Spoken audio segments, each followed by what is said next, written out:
Hello, Global Theater. My name is Jerry Fielka. Today is March 15, 2024, the Ides of March. I want to thank Rob Grant and this amazing podcast. I'm probably wrong about everything.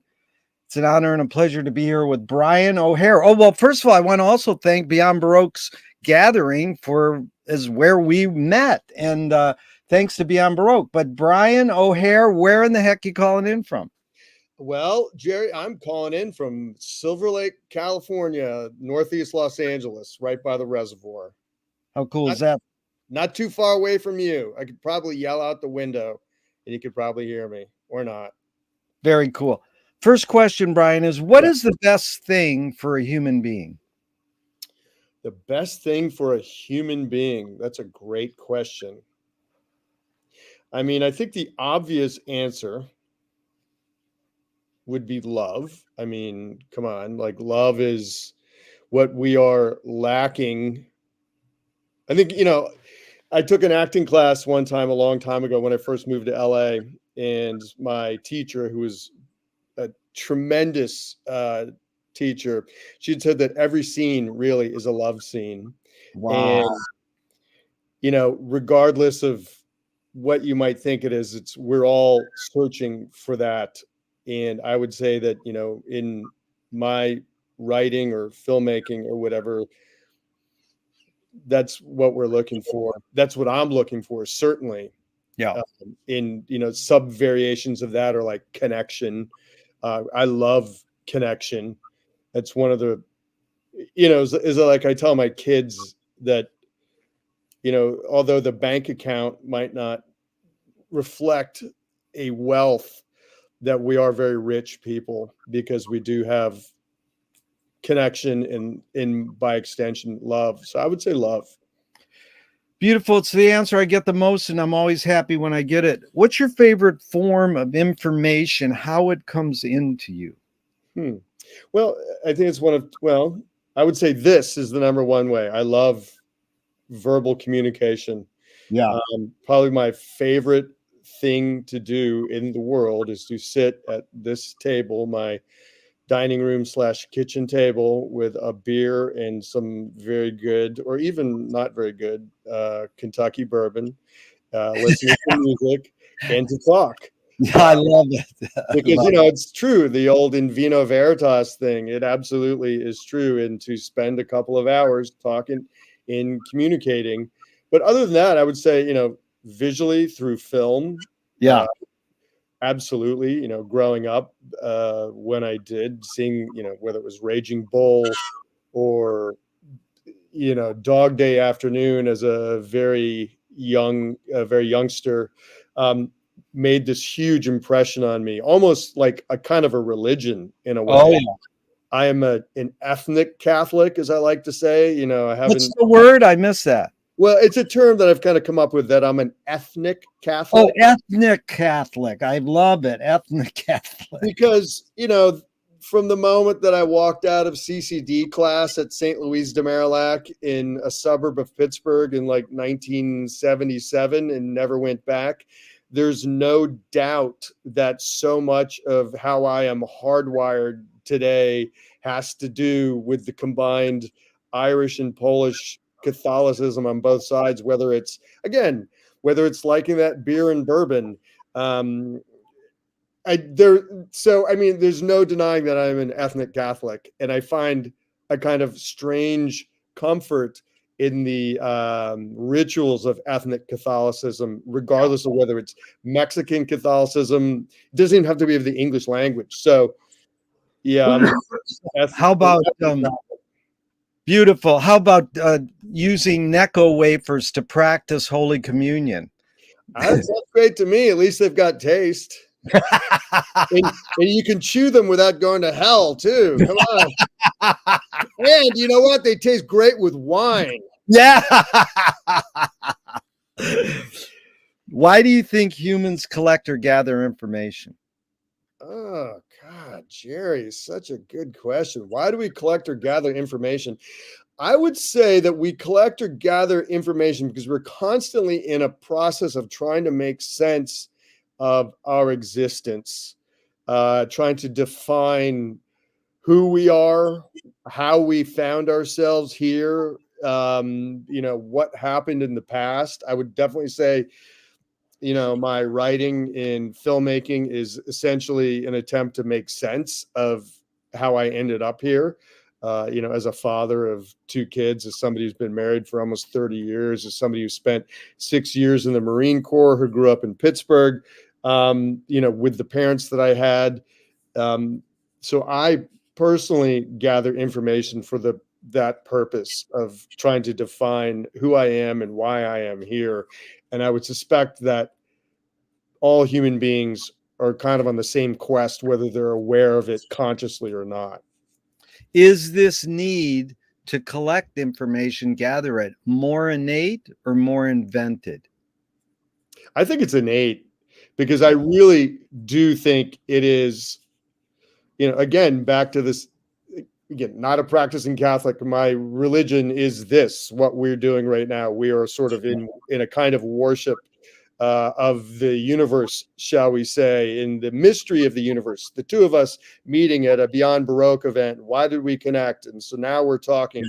I definitely do believe there's more at play than we can possibly conceive of. Obviously, we as a species are very intelligent, but I think, our ego thinks that maybe we have the ability to comprehend this, this universal sort of like stuff that's going on, and it's utterly impossible. So I would say that this is definitely an innate pursuit, and I think it's an attempt to sort of commune with that higher force, and to sort of make sense of it and to establish a connection with it. Because I think so often that it's easy to feel very lonely here on Earth as a human being, even in a huge city like Los Angeles. We're all sort of like trapped in our little cages in a way, and we know that we're going to get let out at a certain point, but to what? You know what I mean? To the universe, or is consciousness just end? So I think it's an innate process of trying to commune with the universe in a way. Really well put. You are a wordsmith indeed, because just bringing up that word mystery evoked Auden the poet said, the mystery of art is that we don't know if it activates or pacifies us. So of course we want to think, being artists, yeah, this makes us do things. Maybe it just chills us out and we're just zoning out to it. So that word mystery, that you're really getting what I'm after, is inventing new questions. So this one's next. Do thoughts create emotions? Do thoughts create emotions? I mean, my therapist would definitely say so. I mean, that's again yet another good question, Jerry. I'm gonna say yes, but I'm not sure that I can provide any sort of like intuition or insight into that. I definitely think that this sort of interior monologue that we constantly have going, again, to quote the therapist, is that your body doesn't know it just assumes if you're thinking something that it's real in a way. Yeah. And it reacts. You don't have to have like a polar bear snapping at your heels to feel fear. Thoughts, anxieties, or whatever can create the same thing. So I would say yes, 100% thoughts do create emotions. Again, it's brilliant. It's really a ping pong match here. We just like bang, push and pull. Beautiful. Because there's a bumper sticker on a car in my street. It says, "Don't believe everything you think." That is brilliant. But it could also say, "Don't believe everything you feel," because we want to believe both our feelings and our thoughts. But the bumper sticker saying, "Hey, don't believe everything." Absolutely. I mean, I think that sort of corresponds with that phrase or whatever, just because you can think of something and because you can do something doesn't mean that you should do it. You should do it. Yeah. Well, yeah. So, yeah, I know. I mean, again, it's like I started meditating. Again, this sounds like such an LA conversation, doesn't it? I mean, whatever. Don't deny it, dude. We're in Los Angeles. I know, exactly. I mean, hey, guilty as charged.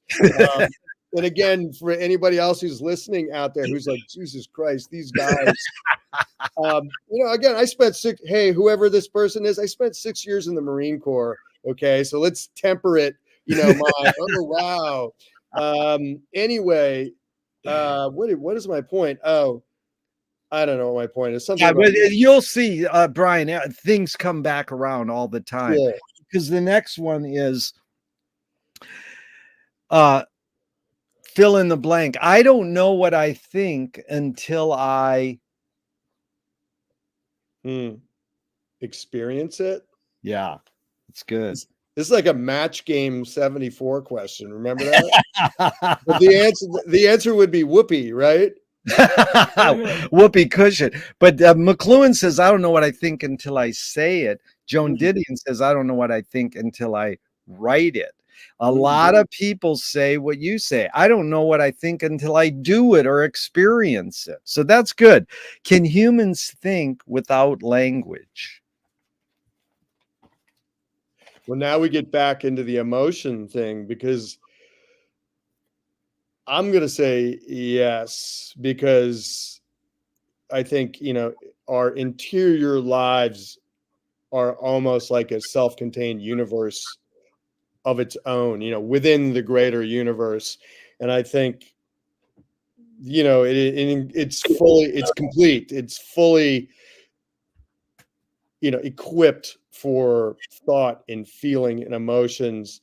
And just because you don't have the language to, express something or put into words something, I believe that you can still think. I mean, like Helen Keller she acquired language at some point, but I mean, she didn't even have the visual input or the oral input, yet was a brilliant, I've never read anything that she wrote, but, by all estimation, a kind of a brilliant person, within, kind of existing within this self-contained universe of herself.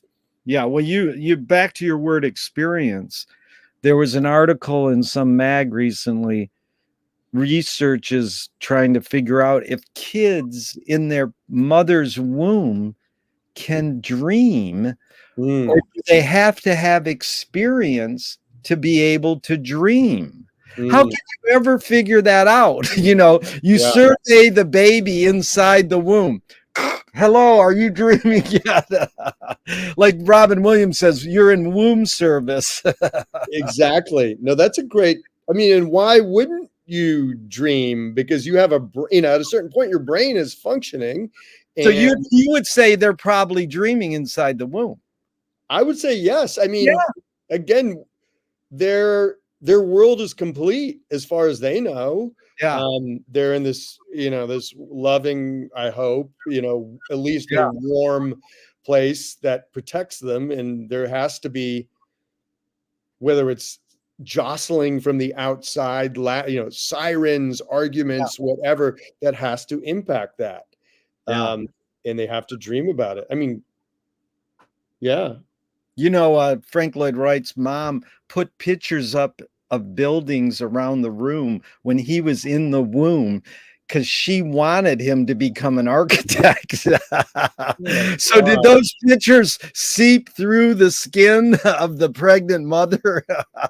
Well, again, I think this goes back to this idea of I'm talking about the ethnic Catholicism, because I do think that there is stuff that seeps through, whether generationally and whether it's, trauma being such a powerful thing. Like, why do certain tribes of people, and by tribe, I mean, countries are kind of like this sort of, it's a political kind of manifestation, but a tribe of people, I'm very melancholy. I would say that's kind of like my dominant trait. And it seems to be a cultural thing that people of this background that I have, the O'Hares at least, is melancholy is a part of it. So why, how, you know what I mean? I'm a Yeah. guy who grew up in suburban Pittsburgh. I have no real connection with that part of the world, but I do think these things, to your point, sort of seep Yeah. in, who knows how, and become a Oh kind of yeah, ethnic it's in group. your DNA. It's in your Yeah. DNA. But Brian, give me another word for melancholy. What's another word? Oh, the best kind. Well, I'll give you a phrase, the best kind of sadness. Oh wow. Best kind of sadness. That's beautiful. Okay, so Chomsky says a language is not just words, it's a culture, a tradition, a unification of community, a whole history that creates what a community is. What do you do when language doesn't work? When language breaks down, what do you do? Hmm. Well, I think there's a huge difference between language and talking and communication. Those are two separate things, I think. A great example. So, in the middle of January, I drove across Saudi Arabia and Kuwait.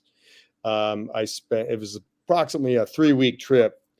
My words of Arabic are they're very limited. I can be what I could just barely be polite, but so language clearly in that situation had broken down. Uh, some people's a lot of people spoke English, but a lot of them did not. And I think, there was a way to communicate my sincerity or my, interest in them or their culture or whatever you want to call it without words. And I think a lot of that was done through sort of like a communal or ritual sort of activities. I drank hot camel milk from obviously a mama camel out in the middle of the desert. We had stopped alongside of the road because it was beautiful and there was a camel herder with his camels, and we had shot some of it on video for this documentary that I'm doing. The camel herder comes up, doesn't speak English, but he's interested in us. We're interested in him. I asked if basically pointed to the guy with the camera. I said, "Is this is okay?" And he's like, he nodded his head and then he milked a camel into this metal bowl, presented it to me, and we drank camel milk. It was amazing, and here it is, two strangers, on the earth, sharing this moment. It was wonderful. Yeah. And another time too, in the city of Kafji, which is in the northeast of Saudi Arabia on the Persian Gulf, right by Kuwait, and somebody, pull us off the street essentially and take us into his house, and we had a feast. And I don't mean just like we had some food and it was nice. I mean, it was a feast. And he had invited tons of people over. And again, not a lot of language Yeah. was being exchanged, but a lot of communication and a lot of human connection was happening. And it happened again along the lines of these rituals. We drank coffee, we drank Yeah. tea, we smoked shisha, we ate food. So that's my go-to. Again, it goes back to that experience thing. We shared Yeah. these experiences together, Yeah. and we know a lot about each other, even though we didn't talk a lot.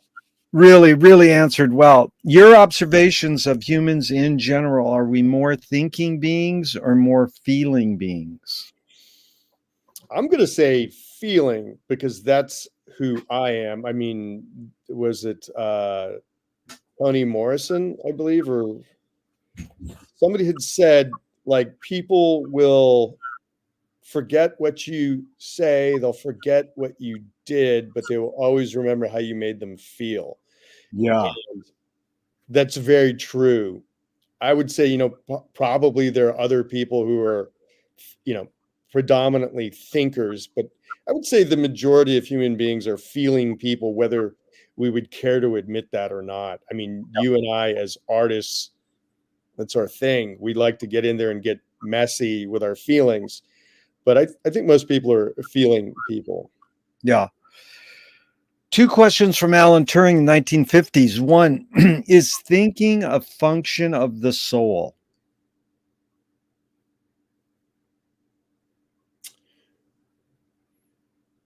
Hmm. I'm just going to make an educated guess at this, going by my gut. I'm going to say no. I would say the soul, I would say feelings are a manifestation of the soul. Again, thinking seems to be so related to problem solving in a way Yeah. that, whatever, you're getting chased by that polar bear, we're going to have to come up with a plan to not get eaten, or to eat, or whatever it is.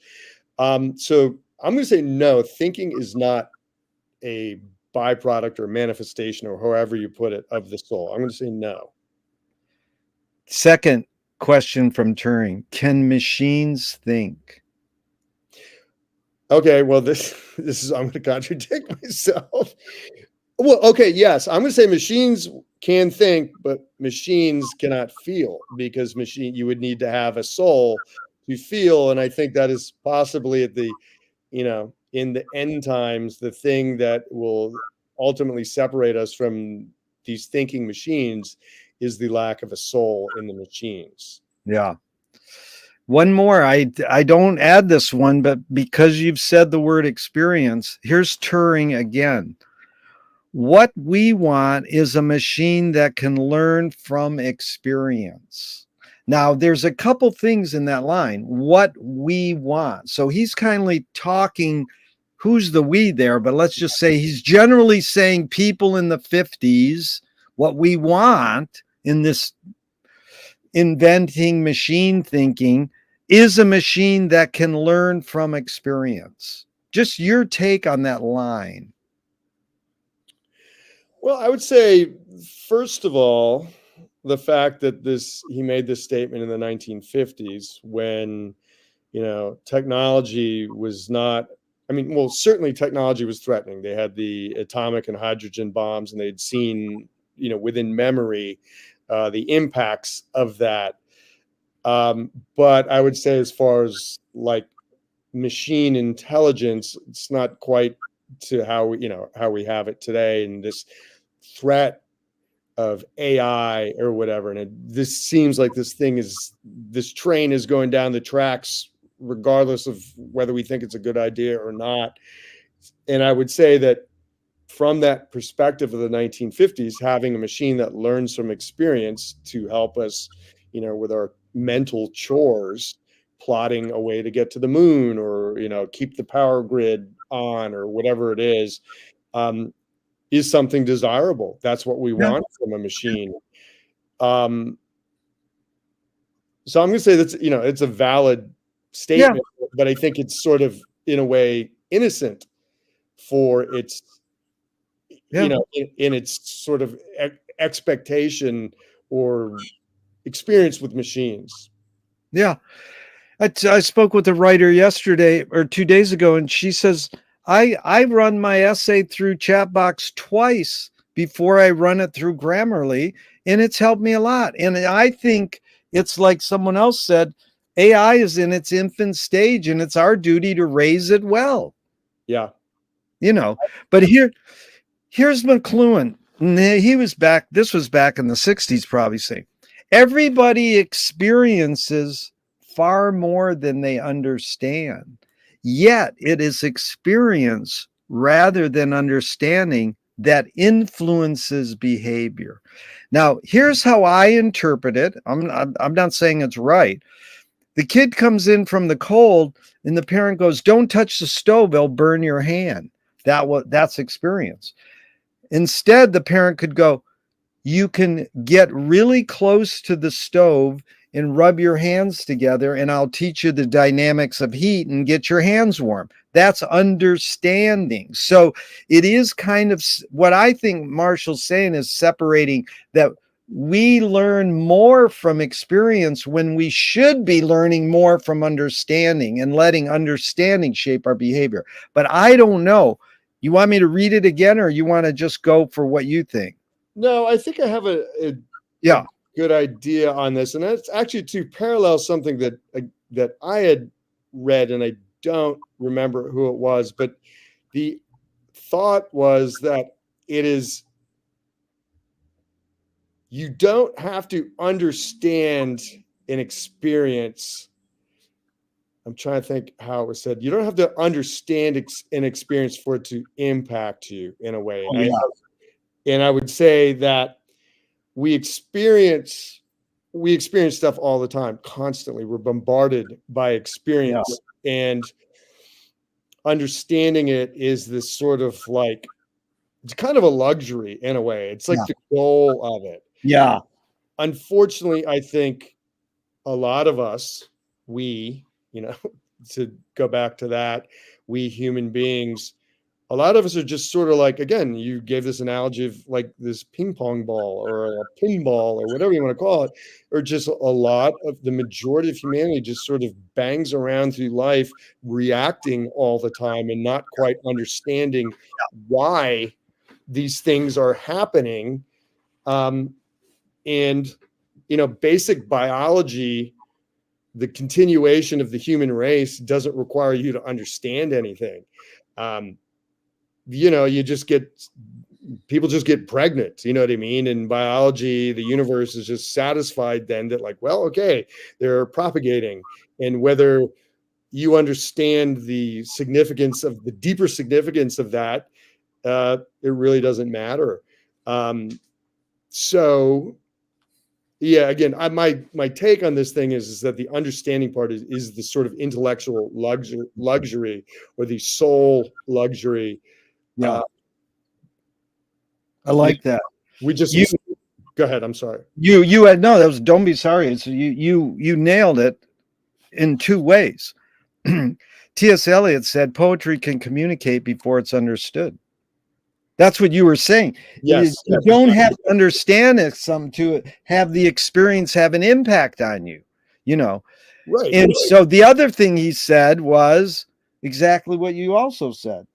They had the experience but missed the meaning. So that leads perfectly into this question. You have ESP. You're making this flow really good, Brian. It's our LA ESP. Woo! Do you more pursue happiness or more pursue meaning? Wow. That's a profound question. I'm going to say, me personally, I pursue meaning more than happiness. I find happiness to be so fleeting, to be so elusive, that I have no power over it whatsoever. And it can be, and to use another E word, it's ephemeral, where it can be a breath, a tiny fraction of a second, and then it's gone. And probably that has something to do, again, too, with my ethnic DNA, my cultural tribal DNA of the melancholy. And I know that happiness is not really an attainable goal, or a goal that can be attained consciously. Meaning, however, is something that I can attain. And so whether, again, it's through writing or filmmaking, storytelling in general, that I can attain meaning, and hopefully through that attain some kind of happiness if the universe chooses to bestow it upon me. Yeah, that's the question's rooted in Viktor Frankl's book, Man's Search for Meaning. He says, meaning tends to last and happiness doesn't necessarily last. So you really open that up, and people they don't go, well, sometimes meaning only lasts a second and then it's gone. And he's saying, no, you should pursue, he's kind of leaning, well, pursue meaning because that lasts longer, So you really you're a comprehensivist. You got the big picture there. That was good. Well, I think, too, we as Americans are hobbled by that concept as well, because I think two ways. One, it's in the, was it the Constitution, or, the pursuit of happiness is such this thing that you hear all the time. And it's really at the base of our DNA, or our ethnicity. Our ethnicity is tribal Americans. And I think too, it has become, again, as somebody who, grew up in your totally stereotypical middle class suburban white kind of suburb where everybody's happy, where the idea of happiness is something that people feel that you have to be. It's almost like this like imperative. And I think, people fake it a lot, because growing up, I did not see many happy people. I saw, and again, I think this is part of this friction or this dichotomy that drives me to tell stories. Again, it's because, my thing is, I'm fascinated by the mythologies that we weave, again, as individuals, as families, as institutions, as tribes, as nations. And part of the tribal mythology of suburban white middle class people is this imperative of happiness that really doesn't exist. And there's so much going. I'm fascinated by what's beneath the surface, what is privately being thought. And again, too, for me, the Marine Corps, while it's not, happiness isn't the pursuit of that. There's this, again, this powerful mythology that people wear like a cloak or a mask or something, when in reality, there's all this other stuff going on behind it. So I think, again, as Americans, we're very hobbled by this idea of this need to appear happy. And that's reminds me of, how in the heck did the biggest museum on movies honor John Waters?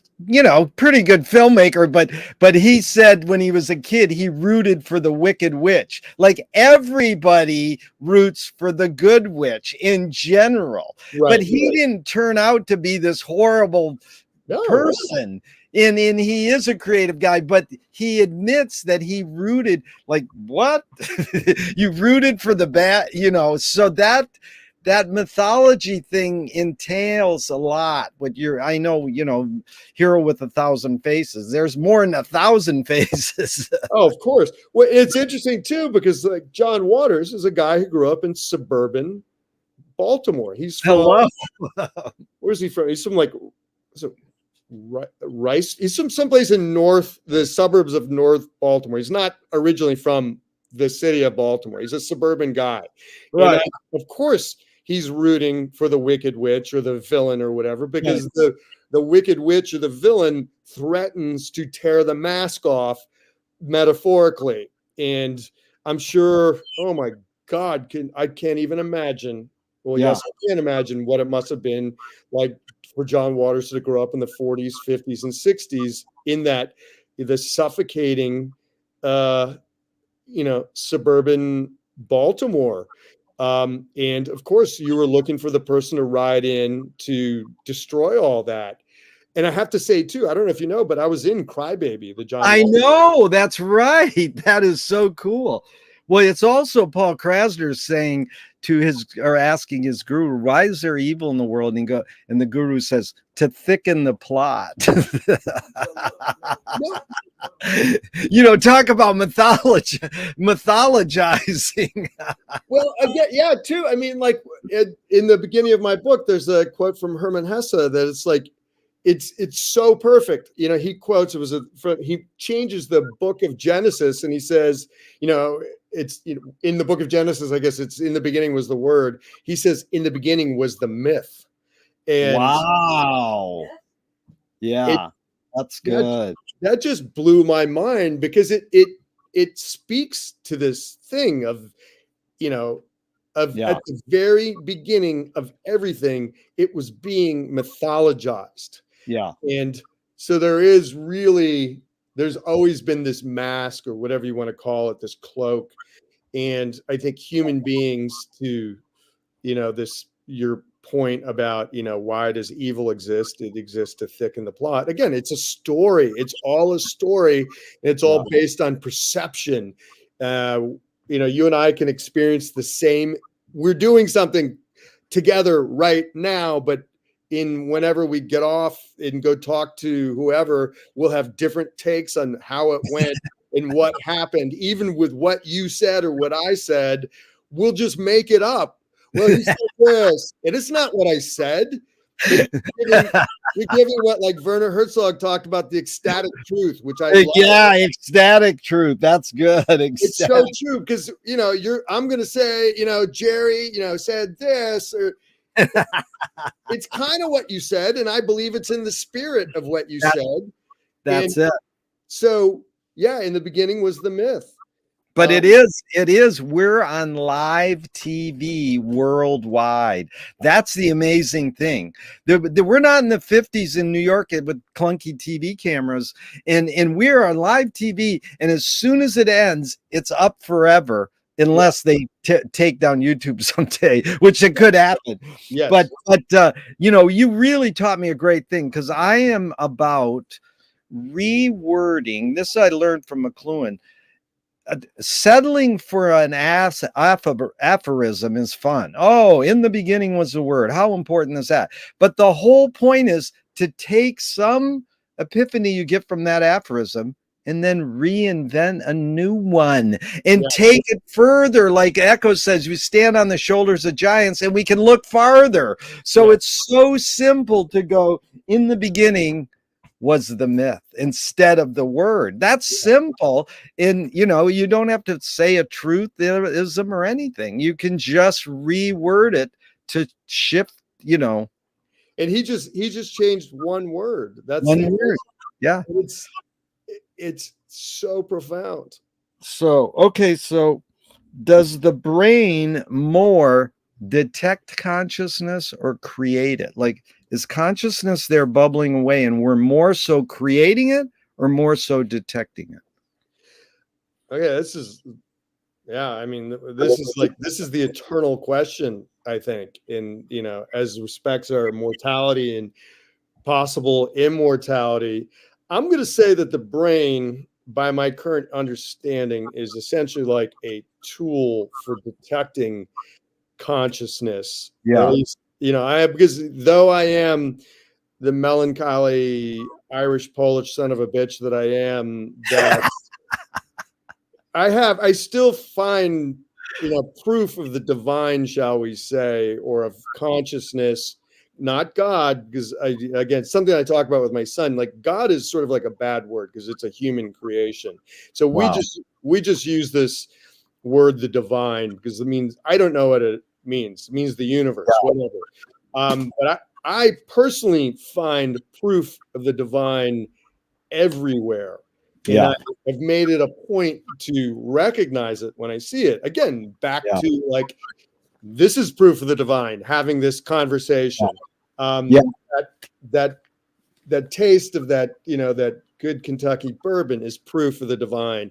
Here we are in mid-March in Los Angeles, and stuff is starting to bloom. We've got like, the jasmine is going to be coming out, or the wisteria, or the orange blossoms. I don't know what it is. We'll be walking home from someplace, and we're going to be like, oh my God, what is that? Yeah. It's just too good. An accident, I find. Yeah. So, and again, whether it's literature. Okay, when my son was younger, he's going to be 16 next month. He was 8 or 9 at the time, and I was reading James Baldwin. And at the time, my son was fascinated by people. What, was that guy alive or is he dead? And he had asked me about Baldwin. Was he alive? And I said, no. I said, I think he died sometime in the early 80s. And he sat and he thought for a moment, and he had said, so it's kind of like you're having a conversation with James Baldwin, even though he's dead. And I said, yes, exactly. And it was a really, again, out of the mouths of babes type thing, an understanding of this thing that we can't put our finger on or can't wrap our thoughts around, but we know it exists and it is elusive, but we have strong proof that something Yeah. is afoot. So I'm going to say, I don't think that when the brain stops functioning, when the machine stops working, consciousness stops. So I'm going to Yeah. say it's a machine or a tool for Yeah. detecting consciousness. Really love what you said about it's what Harold Bloom says. Do you believe in God? He goes, my wife does, but I don't believe in Yahweh, but I don't have that right in front of me. I can't escape it because he exists in our language. So Absolutely. that's why when you shift the word, well, why don't we call it divine instead of God? And that was really good. And then, do you know John Lennon said when he read Finnegan's Wake by James Joyce, he felt he was talking to a friend. And here's the creepy thing. Salinger writes the same thing. Holden Caulfield in Catcher in the Rye says, when you read a book, it feels like you're talking to a friend. And that's the book that was in Chapman's back pocket when he shot Lennon. It's like, uh-oh. Well, yes. Wow. But I mean, But it's like you've said it, when you brought up Baldwin in your interviews I read this morning online, feels like you're friends with him through his literature, and that's why you translated that to your son. Is this guy still living? Yeah, he's alive, but his physical body isn't alive. Exactly. And I guess we, as you said too, that, with the statement about, God or the divine existing in language. I Yeah, mean, Baldwin's consciousness very much is profoundly alive. Baldwin, along with, countless others, of varying degrees of, impact, it continues to live. yeah, And that's not nothing. You know what I mean? I know you can say, oh, that's just like it's because the book survived or whatever. yeah, Yes, that's true, but it's more than that. yeah. Yeah. Well, that's Mallarmé said everything it ends up existing in a book. Hard drives aren't going to last forever. Books can last forever. Yeah. No, that's true. I worry about hard drives sometimes. Oh, you should. We're going to talk about it. They only, when we get into archiving, but really briefly, you've got to check them once a year and you got to replace them every 10 years. Nobody does that. Nobody does that. Yeah. There's going to be such, in 100 years, despite, the unprecedented amount of information that is gathered on a daily basis, unprecedented in the history of humanity, Yeah. whether it's the 10 pictures I take of myself, that everybody takes of themselves or whatever every day. It's just, there's going to be this huge black hole of, it's just all going to go away. Even the films of this era, we talk about like films of the silent era because they're on the nitrate and they threw them out or they caught on fire. So there's this huge gap of silent film, physical archives. It's going to be the same thing with us. All these films that are on digital, just boom. gone. Yeah, because last week I loved it. In a parking lot in Iowa, a guy found a print of a Clara Bow film that everybody thought was missing. Wait, What? He didn't find a DVD. He found a fucking film. Celluloid. That was the greatest thing in the Oscars. The guy goes, well, there's this hip new thing called celluloid. yes. Okay. What's faster, speed of light or speed of thought? Oh, wow. I'm going to say speed of thought. Okay, there's no right or wrong answers, but that one you got right. Thank you, Brian. Audre Lorde, the poet, said, you can't dismantle the master's house using the master's tools. Yvonne Rainer responded and said, you can if you expose the tools. What new tool do you suggest? to destroy the master's house. Yeah, here's the thing. You put the questions in the context you want, because I open them, some of the questions with cute quotes. It doesn't mean you have to apply it. The basic question is what tool do you gravitate towards? You can add the word new if you want, and you can say to dismantle the master's house if you want. Okay, all right. Again, from my perspective, in my pursuit of meaning, and for me, the master's house is that mythology. Yeah. And again, my quote, perfect, suburb of Pittsburgh, with its perfect schools and its perfect children and its perfect marriages. The U.S. Naval Academy, where I went to school, this paragon of, of the master. It is, one of the schools of the master's house. You know what I mean? It's the master's school. The Marine Corps is a part of the master's house as well. And so is the institution of marriage and family. So again, for me, the tools that I use are, words, my words, having lived in the master's house and understanding the language that the master's, my tool is using the master's language to dismantle his house. Yes. Because I speak the master's language fluently. I was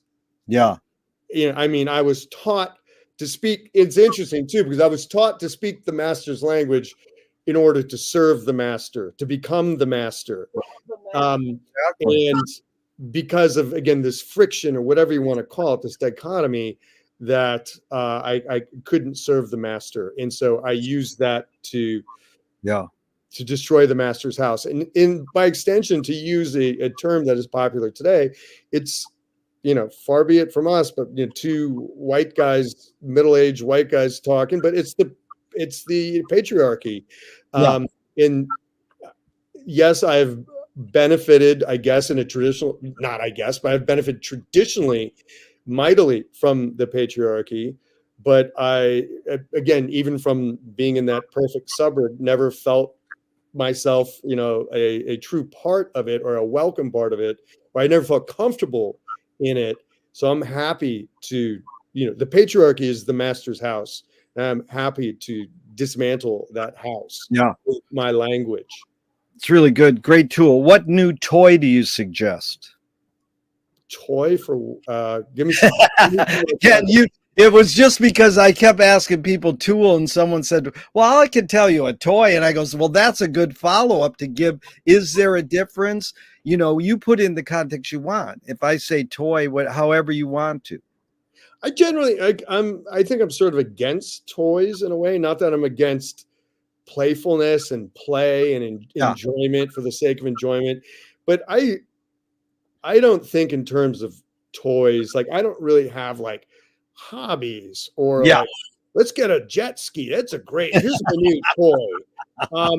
Because I think that implies, and again, nothing against it. There is joy in just physical activity, I think, and abandon in physicality, which is wonderful. Again, another proof of the divine, these amazing machines that we have been gifted with. And being in possession of these machines when they work right is an incredible joy that transcends, conscious thought. But I am not a person that is a jet skier, a bungee jumper or whatever. So I don't think in terms of toys. I'm always, this is probably sounds tiresome, but again, this pursuit of meaning in a way, like even when I depressurize or decompress after the day, I will watch, I watched a Japanese movie from 1953 on the Criterion Channel called Love Letter. I mean, it's not like a mindless thing. It's just like, okay, I'm continuing this kind of search for meaning in a way, even in my toys. Right. That whatever. Netflix is like a toy. Oh yeah, it's a popcorn movie. Shit blows up. I like it. I don't even go see movies like that. I just can't suspend my disbelief. I don't Yeah. care. Remember, I took my son when he was into it, when he was like 9 or 10. It was like Godzilla versus King Kong. And it's just like, what is the point? They fight to the death, but there's no stakes really, Yeah. because you know that neither one of them is like gonna die, and they Yeah. end up by like kind of respecting each other in the end, so you can create a sequel. Yeah. I don't care. I Yeah. just don't give a shit. So I don't have toys. Yeah. That's my answer. What do you worry about when you go to bed at night? Jesus, what don't I worry about?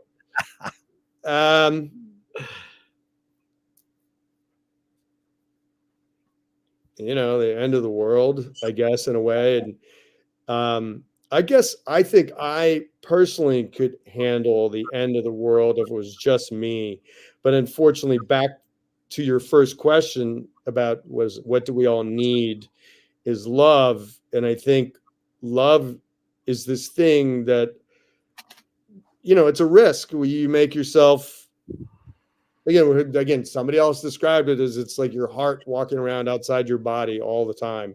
Yeah. And I love people, so I worry about them suffering and being, in fear or being mistreated, however that might be. I mean, so I worry about that. I do worry about mortality as well, about Yeah. not being able to get out of me in the time that I've been allotted. Again, just because you live to be 100 years old doesn't mean that you're going to, again, be in possession of your mind or your body to be able to express what's, again, this, to be able to pursue meaning, to be able to express this, your take on the meaning. We could be, again, trapped in these cages. So I worry about that too, of being, I have a grandfather that had Alzheimer's. Well, that's floating around in there somewhere. You know what I mean? Yeah. I worry about that stuff. So yeah, there's lots of anxieties, but that's why I take Lexapro. Brian, there's McLuhan learned from a poet, Ezra Pound, that artists are the antenna of the race. They're broadcasting and detecting the hidden psychic effects of our inventions. So we might learn how to cope with what we don't like about our inventions. So I asked you the question Marshall probed his whole career. Why do we ignore the hidden psychic effects of our inventions, even though the artists are broadcasting them to us? Because it's painful. I mean, I think human beings, and I think especially now, we are seeing this at its zenith, is this desire to essentially just stick our heads in the ground. This sort of a willful ignorance, because it's so much more pleasant, and it's maybe essential to our sanity to not acknowledge the harmful effects, or the what the effects of these things, even though we have artists like screaming these things in really beautiful ways. It's easier, and it's more, it's it protects our sanity more to ignore it. And again, Americans have raised this to not even an art form. It's beyond that, to a really dangerous level of this sort of, capitalism, in a way, as perfected by Americans, has elevated distraction, so to speak, to, to a way. It's made it like bulletproof in a way that it can't be penetrated. Yeah. You think again back to King Kong versus Godzilla. Well, okay, that's all. People don't read books. People don't want to go, the majority of people don't read books. Majority of people don't go see films like Raging Bull or Tokyo Story or even a Harold Lloyd movie or whatever. We don't listen to music that makes you think. Everything is about distraction. American culture is about distraction. The Super Bowl is like one of these, zeniths of this whole thing. Oh, what is even, even this whole thing about, well, I just watched the Super Bowl for the commercials is I get it, because those commercials have become, like, I hesitate to say like an art form in a way, but they're really good and they're seamless in their ability, their distraction, and and in their pitching of these totally useless things, whether it's Bud Light or Domino's Pizza. I mean, just utter shit. These things aren't even like the best examples of what they are. I love beer. I fucking love beer. It is proof of the divine. Again, Ben Franklin, God loves us. We have beer. I believe that. Bud Light is just shit. Pizza, same thing. Domino's fucking sucks. Whatever, you know what I mean? Whatever. It's so, but again, they have employed people like you, people like me, our peers. The best of us get seduced, and I get it. I like shit too. You know what I mean? I want to travel to Sicily. I want to drink better bourbon. I want to buy art, and you need money for that.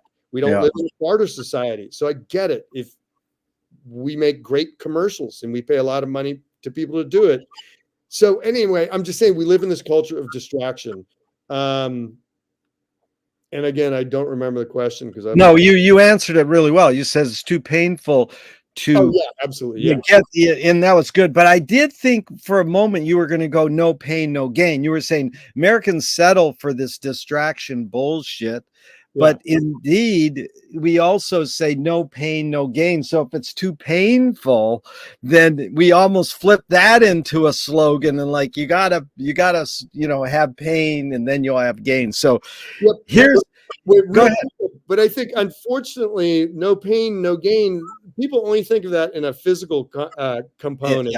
And oh yeah, dude, unless you don't max those reps out. And again, I'm a guy, I like physical culture. I'm a Marine, I'm an athlete. I exercise. I get it. But it can't be the only thing. It can't be divorced from the other stuff. But we only think in terms of that because it's Arnold Schwarzenegger, it's Terminator, that's just like, who cares anyway? And Brian, it's another one I didn't bring up, but I usually do when I ask is, are we more thinking or more feeling beings? Bridget Bardot says, I don't think when I make love. And I'm like, good luck. You're doing the most sensuous thing your body can do. How do you turn off thinking? That's like people who meditate. They go, think about not thinking, Yeah, that's really complicated because the two things, obviously, I mean, particularly like sex is so wired into, again, the part of the magical part of it is it's this connection between like this, it's the connection of everything, really. You know what I mean? It's this intensely freeing physical abandon. It's emotional because it's it's the most profound intimacy that two or more human beings can experience, yet it's all hardwired into these things that have been specifically put into our minds through, again, advertising, through popular culture, through where we grew up and how we grew up and when we grew up. So it's this nexus point of all this stuff. I hate to bring it up, well, Billie Eilish learned sex from watching violent porn, and her parents didn't know it. And she said it on Howard Stern, and they went, "What?" And I mean, I feel for her because you had to make a decision. I'm just curious. divert for a second. You had to make a decision when you were going to explain sex to your son, because did your dad explain sex to you? Did your mom? And you don't have to go into this, but it is an interesting phenomenon. I'm 70 years old, and we got kind of told about sex when we were in grade school. Yeah. And me and my friends couldn't understand what they were telling us. We laughed. It didn't come through. So I don't know if they weren't teaching us sex well, or did we have to learn it in the back alleys with our friends saying, oh, this is what happens. So, I asked my friend recently, his kid just turned 14. I says, when did you tell your son about sex? He goes, just about in the last year. I just driving him to a sporting event, I just said, it's time I tell you this. Well, yeah, because again, a 14-year-old can be a father biologically. So you better, and because of what we just talked about, this nexus point of what makes sex so powerful, we're kind of slaves to it in a way, and it's as I like to, it's the best drug going, and we're all kind of, to different degrees, kind of addicts for it, and a 14-year-old is probably more so, because at least all of us who've survived to this point in our lives at least have some kind of like perspective on it and some practical experience, where a 14-year-old is like, is the top is just being blown off. So yeah. Anyway. Yeah.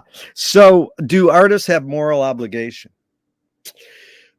Ooh, God, you just, with these great questions. I think an artist on the one hand, an artist has no obligations other than to express their,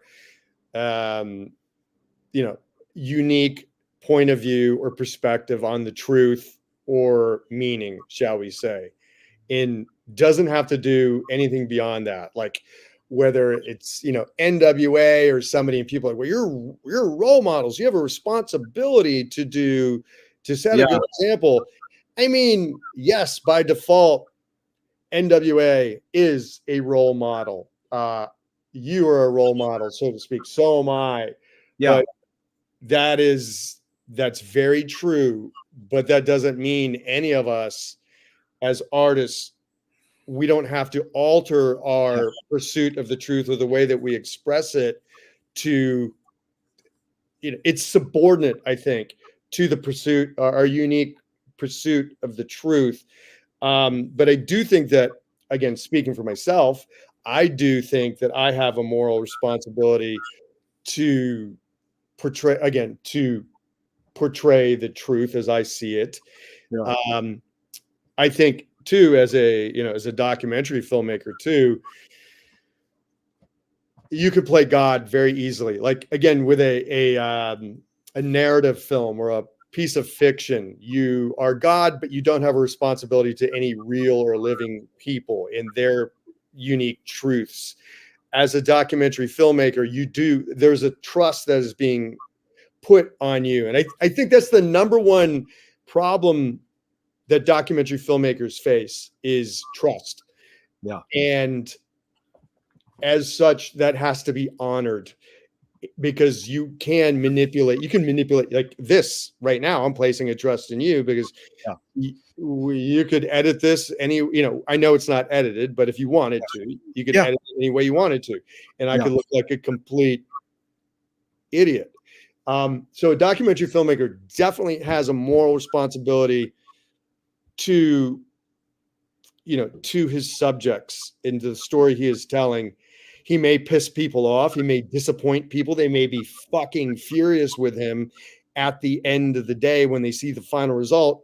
But if you have adhered to this standard, there's this code of ethics, you're fine, because whether they like it or not, or see it as the reflection of the truth, that's a whole different story. But as long as you've lived up to that and tried to be ethical and be morally responsible, I think you're okay. But again, I think documentary filmmaking, in journalism too, we do have a moral responsibility. So that's that's my very long-winded way of answering that question.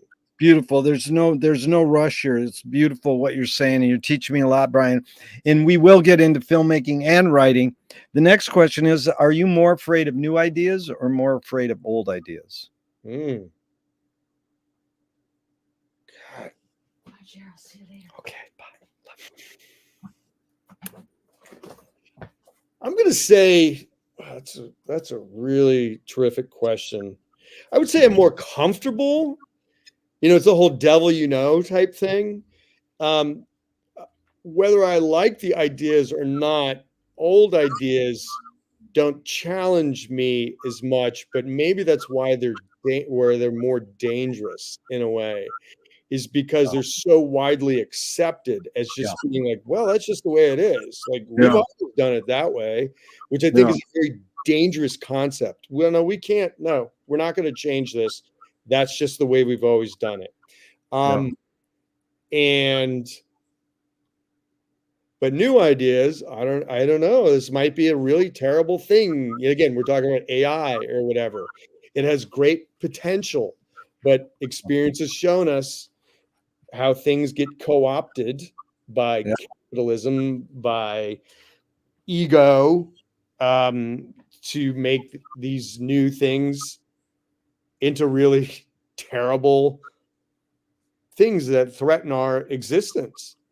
I don't know. I find that's a great question. I find it impossible to answer. Yeah. What you evoked was Billy Wilder said, black and white is more true than color. Now, when I ask people this in these workshops, they'll go, well, why would someone say that? Because it's less information and it reeks of truth. I think it's because we've had black and white longer around, so we're used to it. Like you were saying, old ideas you don't challenge because we're used to seeing these portraits of humans in black and white, and they reek of this, more truth, but well, yes, exactly. It's like in writing where authenticity. Yeah. I mean, it's like tenses.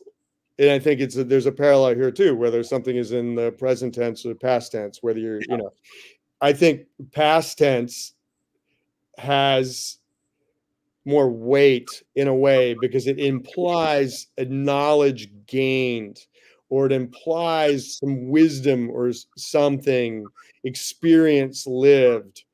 And a present tense is like a first person present tense is like they call it, like the unreliable the unreliable narrator, the unreliable perspective. Because this is how this person or this character wants you to believe things, and it could be a lie.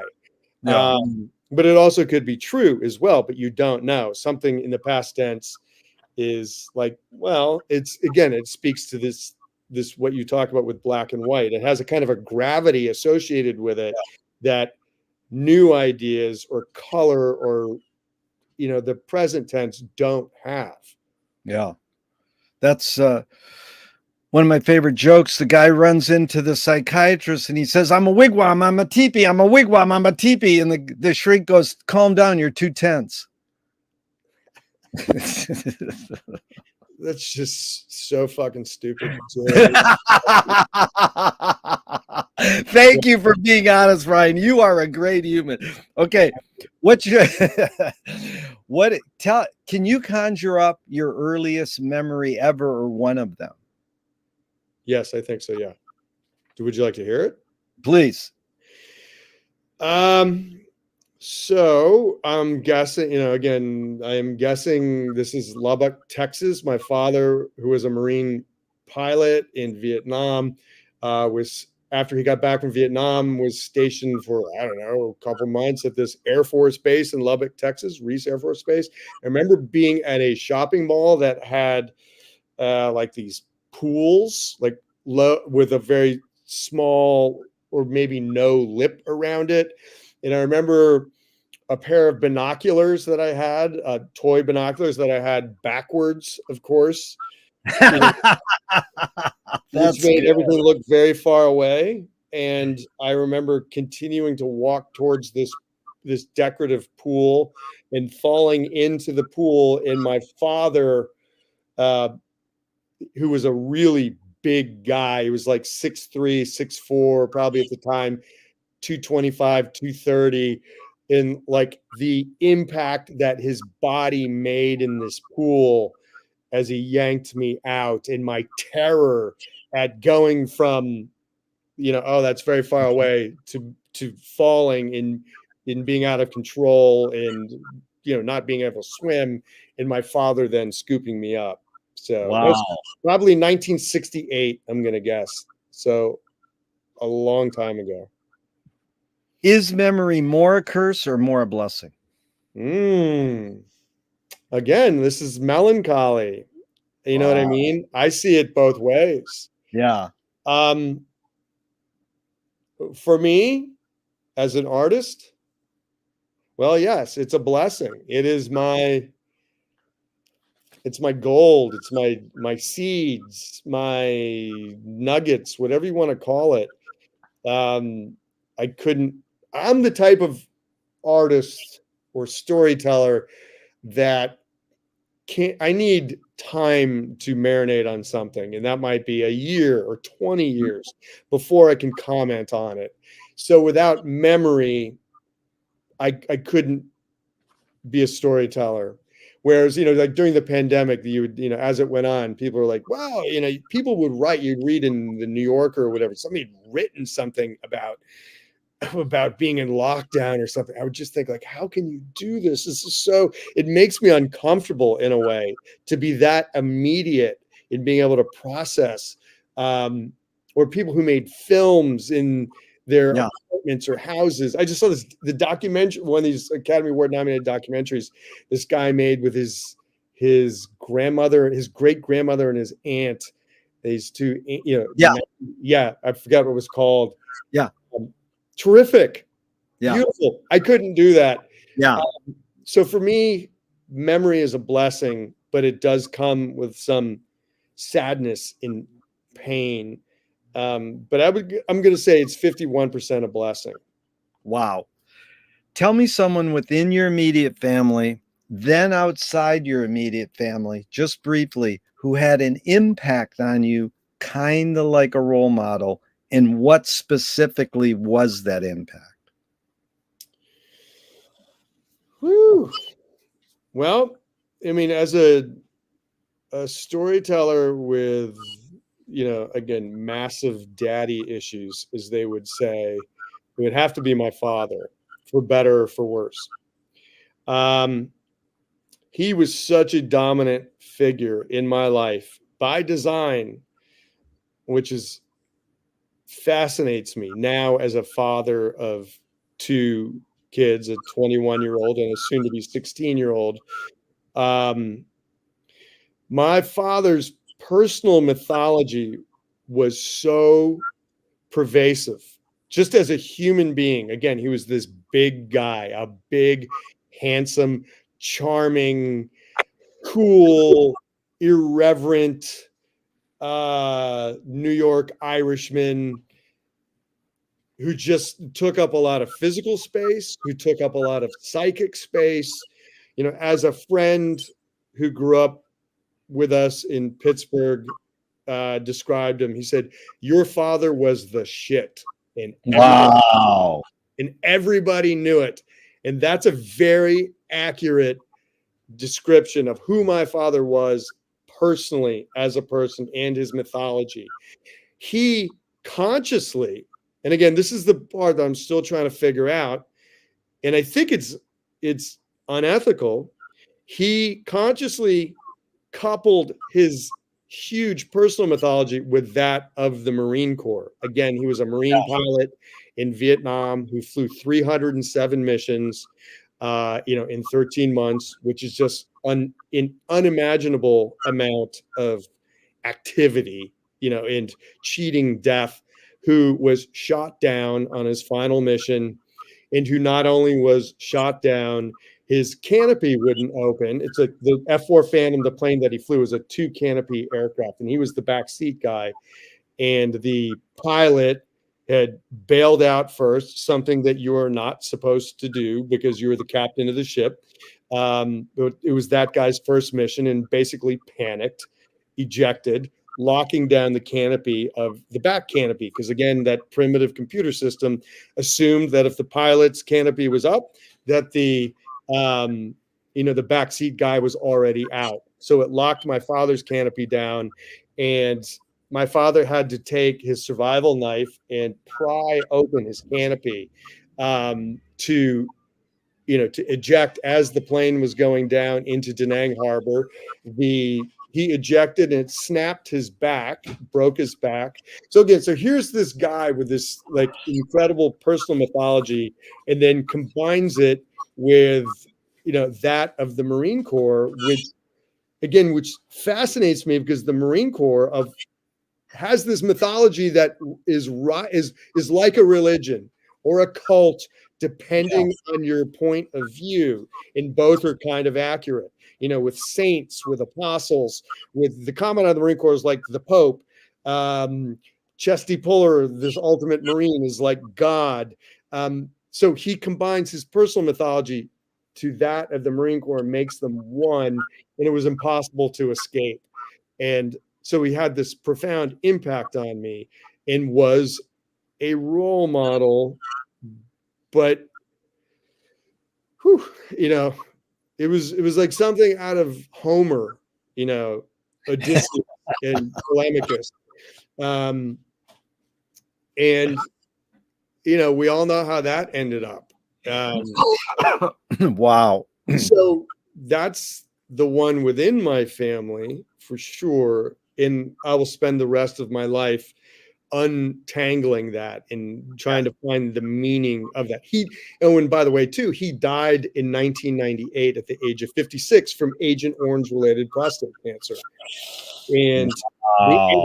and it was as bad as you could possibly imagine. Like whatever you were imagining as terrible, like that was his end.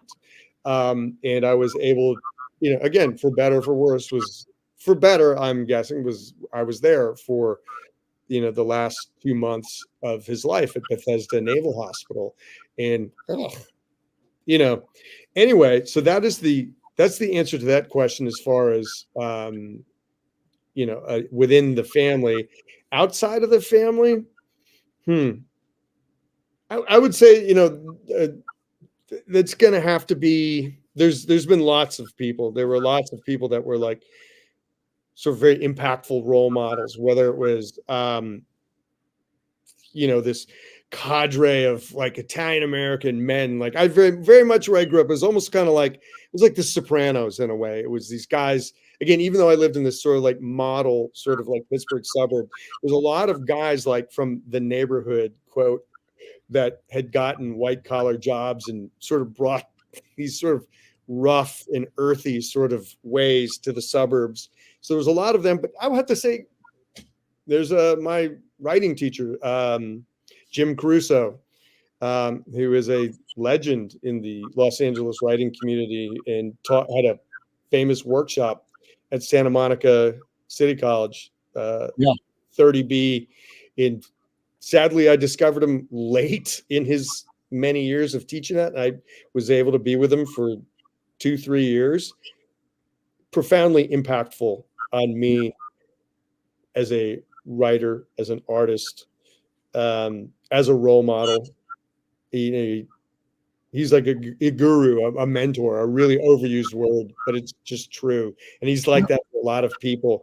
Jim Caruso is an amazing guy, and he's not comfortable with being praised, but he's really kind of one of the most profound people I've ever met in my entire life, and was a huge role model. So, really articulate, Brian. I appreciate you being articulate and concise. Did your parents raise you a particular religion? I mean, they tried to raise me as a Catholic, but both of them were sort of sitting on the fence anyway. The chain was already being broken, or the rope was being frayed with them. Both had very traumatic Catholic experiences.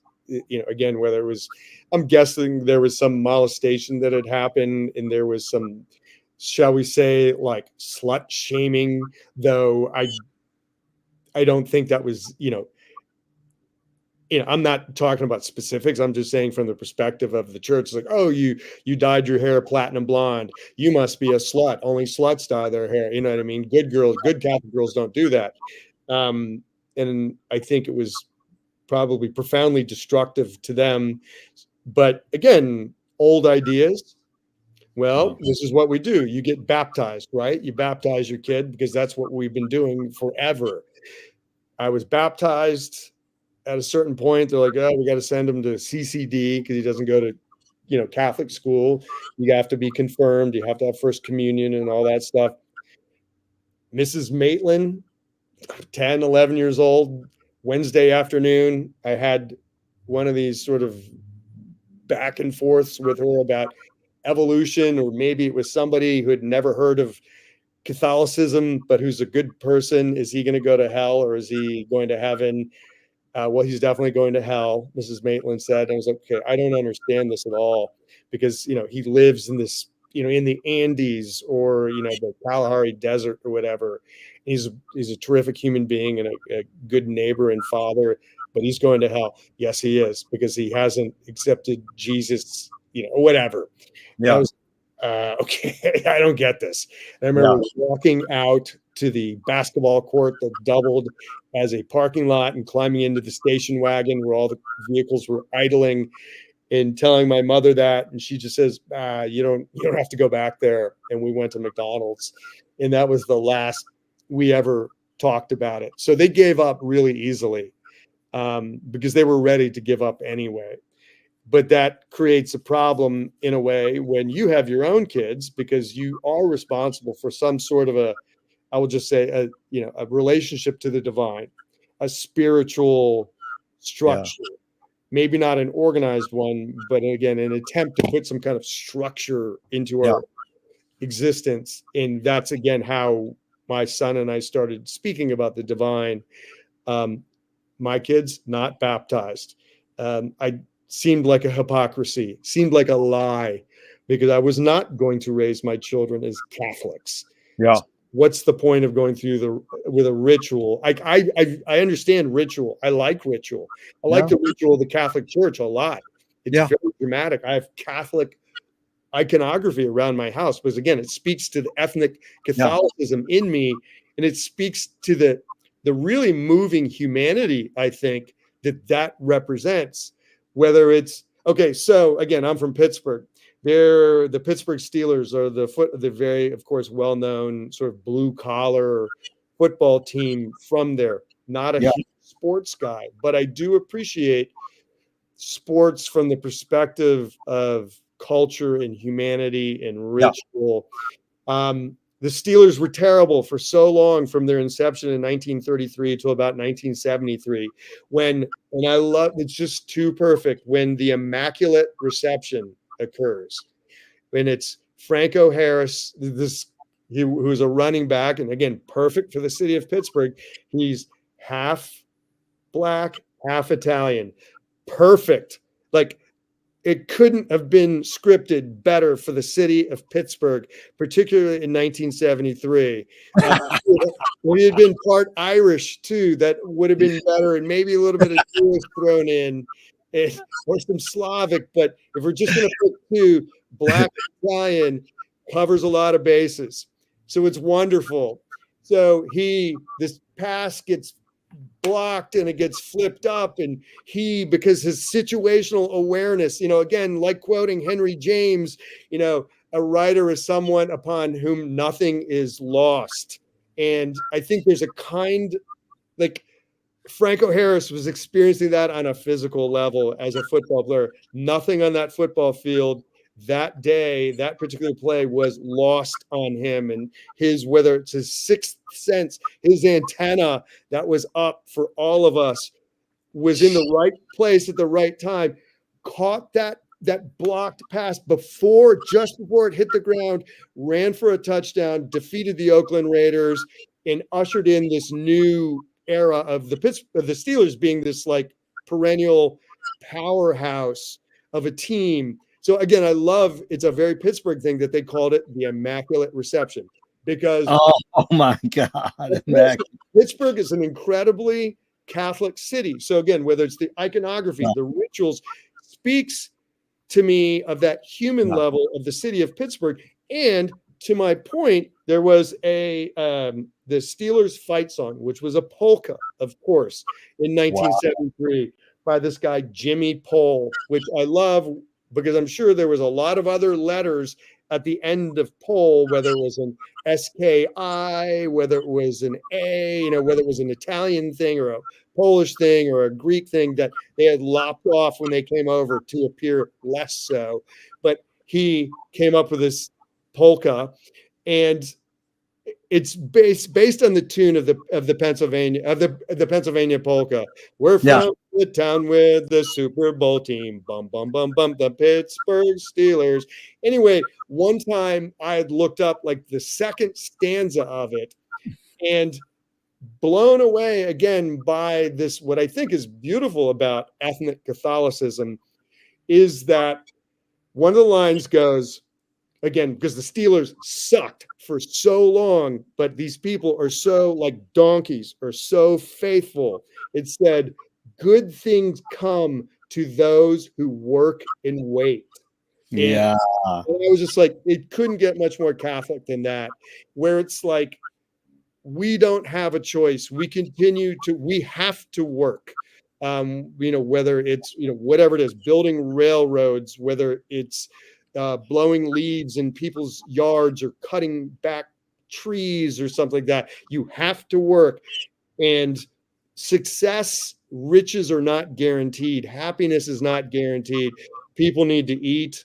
Children need to, what I mean? They need new shoes. We need beer. But again, maybe my children, something good will happen. Probably not, though, as thousands of years of being Catholics have taught us. We're good donkeys. Maybe not their children, but we have hope. We can wait. We can wait out everybody that maybe in 1,000 years, somebody is going to experience some sort of liberation or success. So it just blew me away. Good things come to those who work and wait. So anyway, I mean, that shit blows my mind and it moves me to tears almost. Yeah. Brian, you are such a comprehensivist, so concise, and that was so articulate. And it really, I love polkas and I love that whole story.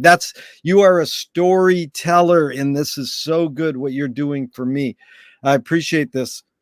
Now, I asked for 90 minutes and we got through maybe a quarter, and that's good because I like to do part 2s and 3s. With you, I could see this as a Netflix series, part 3, 4, 5, and 6. But right now, can you go more 10, 20, 30 more minutes, or you need to cut off in how many minutes now?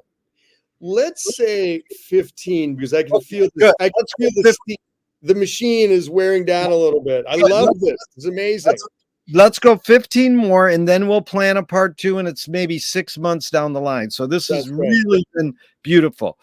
The question to being raised a religion, the next question is, do you pray? Not, I would say, in the traditional sense, but I will say, again, in the recognition of the divine being everywhere. Yeah. Again, it's like, what is it, the Buddhists or somebody talk about, like, I don't know. I'm totally talking out my ass, paraphrasing, but at some point, somebody brilliant and enlightened said, essentially, the goal is to get like every heartbeat is like a prayer.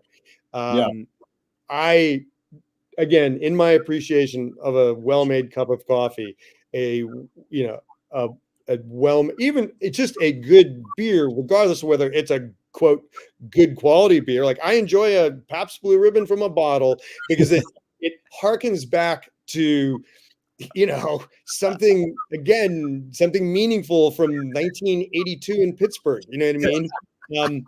And there's and that's significant. So I think there's prayer in that. That's a form of praying. Again, the night blooming jasmine or whatever. The way I visit these friends of mine who live in Santa Clarita, and they live on top of this hill. And when I get out of the car after that drive up the 5, it's a miserable drive, but the way that the wind blows across their hill and the way that the air smells different in Santa Clarita. Santa, like, not a huge fan of Santa Clarita either. It's a lot of like, it's like, they have Hamburger Hill with the fast food places, but Yeah. the way that the air smells with sage and the way that the dirt smells, that's a kind of praying. I would say that this, for me, Surrender, my book, is absolutely prayer. The Yeah. films that I make are it's a form of prayer. Again, Yeah. I don't create stuff for distraction. It does provide a certain amount of entertainment and distraction for sure. But again, it's all prayer based. So yes, I do pray, just not in a traditional way. Brian, if God exists, what would you like God to say to you after you die?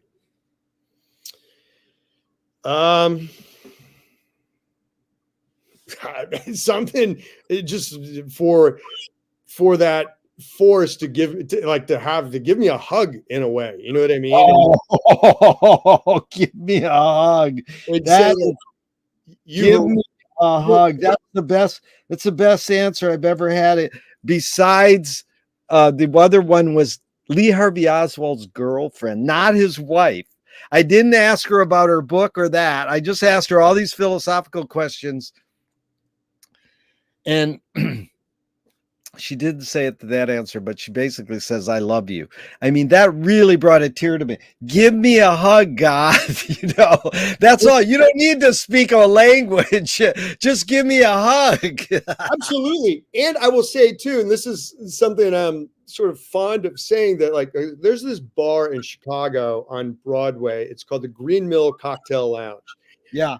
Probably built in the 30s.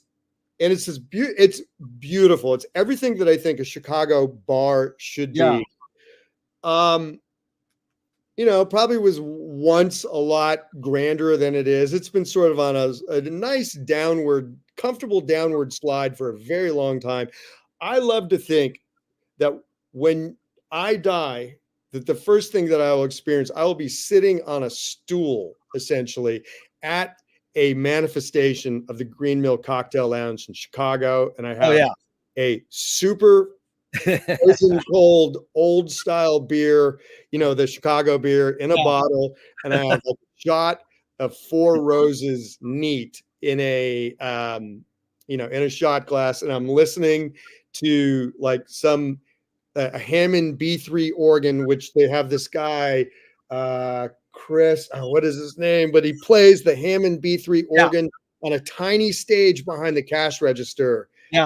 Plays gospel blues. And to me, and God would probably be the bartender, and after he gives me a hug, he'll say, "Can I get you a beer too?" So dude, that is another joke. Sorry, my jokes are great. No, I love your jokes. You get to heaven and you're at the gate and St. Pete says, "Oh, Brian, you're here." And you get to peek in.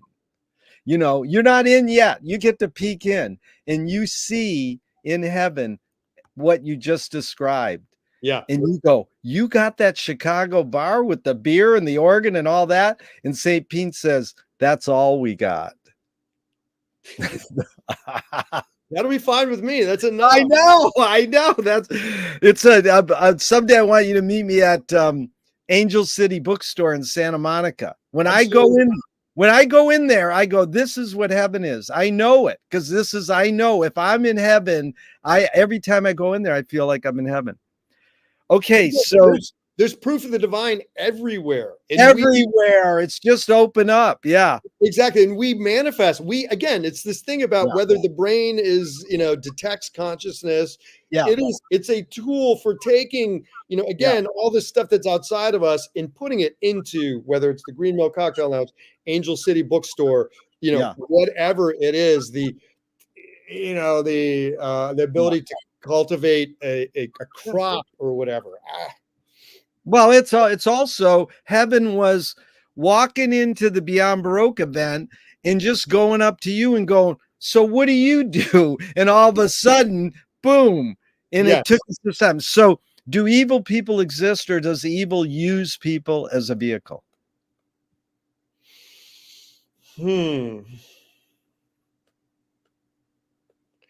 Okay, I don't think evil uses people, because that sort of, to me, again, my take on it would imply the existence of something like the devil, which I definitely don't. Yeah. This is another one of these beliefs that I have. I remember when my daughter was very young and we were eating dinner, and as she was starting to grapple with these kind of questions of existence, she might have been 4, 5, 6, I don't remember. And she had said something like, "So what is hell? Does it, what is hell?" And I said, "Well, first of all, hell does not exist.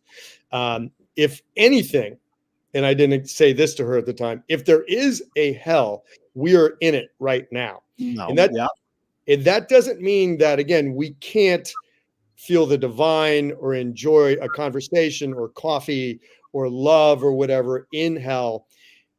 This is hell or purgatory, whatever you want to call it. I have a friend of mine who's a more of a Christian with a capital C.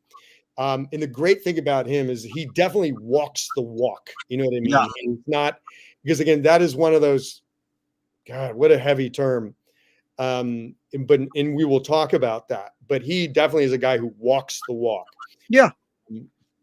So he and I had sort of not a debate, but we talk. We like to drink bourbon and talk. As he says, and it's, I love this. He goes, one of his, he's like probably 20, 25 years younger than me. I'm 58. He's probably maybe 35. But one of the things he loves to do, he says, "I want for you and I to sit down and drink whiskey and debate scripture or talk about, you Yeah. know, and he to listen to a sermon and to talk about it, because he values my, shall we say, contrarian take. Because again, I'm very like totally respectful of his beliefs, and in some ways envious of his beliefs. Exactly. That's the beauty, is you can admit you're envious because you do believe. You just don't have to believe in how they taught you in this Catholic Christian thing, but they taught, what they taught him in you is community.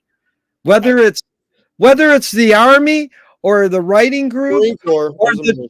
the Marine Corps or or the religion, it's the community that's important. And connection too. Yeah, I in connection. Yeah, think connection is divine, yeah, and he and I have a very serious, strong connection. yeah, Again, based on respect and mutual love.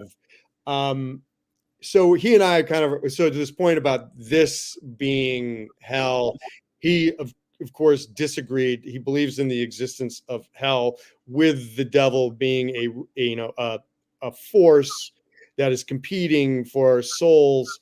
And again, my take on it is like, well, do you have a lock on your door? Well, yeah. yes, I do. Well, that to me is almost like it, again, from my perspective, proves that we do live in something that is like hell, because otherwise, the existence of a lock on a door implies things from the outside that want to get to the inside of what we have. And, we'll say love wants to impact the things that we love. No. So I don't. So to my daughter, I said, hell does not exist. I did not explain that I think we live in hell, because that's kind of a little too nuanced for a 6-year-old. I would believe, I did tell her though, again, because again, we have this responsibility to create a spiritual framework or structure for our children, which my parents tried to do, then abandoned, and then we never talked about it, which kind of created a black hole for me that I've been trying to fill. I didn't want my kids to have that kind of doubt or hopelessness, I guess. And I wanted to communicate with them this idea of the divine being everywhere, and a hope or an optimism about not fearing death, so to speak, because that's the ultimate thing. Um, and so I just made a choice. I was like, look, there is a heaven. Again, to use a digestible term, a man-made term, there's something else out there, and it is powered by love and is connected by love. So back to God or the divine giving us a hug and giving us another old style and a shot of Four Roses. Um, I do suspect that that is true. That is what is beyond. this consciousness. And again, it can exist, it manifests on earth in this hell, and we push back against this hell, whether through our books or films, our conversations, our interactions, our community. So I don't believe that evil works through people, co-ops people. I do believe that because we do live in hell, that there are circumstances, um, abuse, trauma, thousands and maybe millions of years long, that most people are not equipped to deal with, that impact on people. Adolf Hitler or something like, you know what I mean? That, Yeah. or Donald Trump or something like that. There's generations of abusive behavior and trauma, and I'm not excusing it. I am all for justice. I am a strangely, again, because of my Marine Corps background, or maybe honed by my Marine Corps background, I don't like bullies. I think bullies should need a comeuppance, in that I see myself as a sheepdog, as in this, uh, belief of the world as sheep, and not in this sort of like current sort of conservative, like, oh, sheeple. I think people are allowed to be sheep, and that's not a bad thing. People are allowed to not quite understand the experiences that they have, the emotions that they have, but they understand, they go and they work hard, they try to be good people, they try to take care of their communities, but they don't have to understand it. They should not be preyed upon, because there are people too, the wolves, Yeah. that tried to eat the sheep. And there are people, my father being one of them, for all of his many faults, he was a sheepdog, and he created a sheepdog. It's genetically and Yeah. consciously created a sheepdog. And for me, that is my sort of, role in mortality, is to do that. And again, probably in my younger years, it was more of a physical thing. And now as I get older, it's a mental thing, to provide, again, whether it's in a book or a film, or, we shot in this, we wrapped, was it on Wednesday, and a lot of the crew members are younger people, and even trying to sort of provide some sort of wisdom, if you want to call it that I've learned. You have to take it easy on yourself. A very smart, talented camera operator who was like, oh, I feel like I'm so far behind. I'm 30, and I always think should, most dangerous word in the English language. I agree. Should, I should be further along. And I was like, trust me, No. you're fine.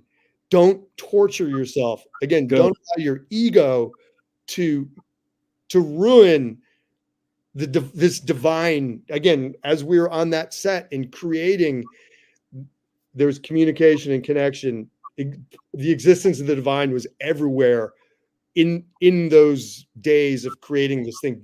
Don't poison that by feeling like you should be. I was like, you're right where you need to be. So that's how this sheepdog thing is manifesting now, because again, we're talking about this evil thing. I guess you could say, for lack of a better way of putting it, like, that is evil trying, or a wolf trying to get through to her. And I'm trying to protect her from that, or to firewall her from that. Yeah. Brian, Um, I agree. I always say there's no shoulds, and there people go, I have to. I go, there's no have tos or shoulds. yeah. But here's the real follow-up question, which you anticipated perfectly. How do you advise someone to deal with an enemy? And I'll set it up. Alan Watts says, if you acknowledge your enemy, you empower them. Coppola stole from the mob and the samurai. Keep your friends close and your enemies closer. JFK said, forgive your enemy, but don't forget their name. And Fellini says, I need an enemy. So it's a lot of prompts and thoughts, but the basic question is, how do you, Brian, advise someone to deal with an enemy? But first, how would you respond to Alan Watts? If you acknowledge your enemy, you empower them.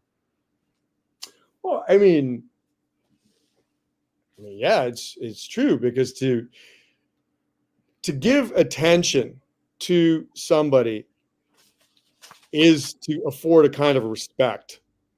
And again, this is half-ass paraphrasing again.